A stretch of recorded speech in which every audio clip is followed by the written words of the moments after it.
Good evening and welcome. I'm Vincent McCory. This is Africa 54.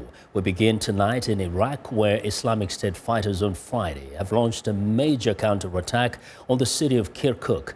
This assault comes as Iraqi and Kurdish forces advance operations to seize territory near Mosul in preparation for an offensive on the jihadists' last major stronghold in Iraq. Now, the United Nations fears that at least 500 families are being used by ISIS as human shields.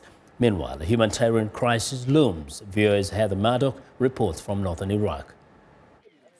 Despite fears that droves of people will flee their homes and possibly be killed if or when Iraqi and Kurdish Peshmerga forces push through towns and villages to attack Islamic State militants in Mosul, internally displaced families in this camp say they want the battle to come soon.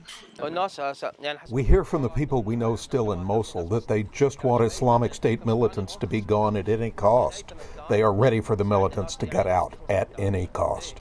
Islamic State militants have displaced many of the 30,000 people who live here several times, and they arrive exhausted and traumatized from extreme violence.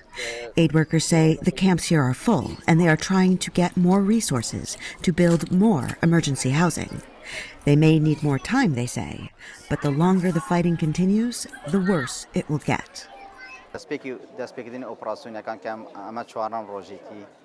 As long as the operations drag on, there will be more displaced families. That's why people think there will be a lot of refugees.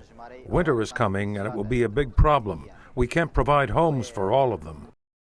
In the meantime, newly displaced families say they are short on food, clean water, and without beds or tents in the days and weeks after they arrive. They describe harrowing journeys through minefields to get here, and while they are only about 50 kilometers from the nearest battlefield, they say they have nowhere else left to go. Heather Murdock, VOA News, Dibaga, Northern Iraq.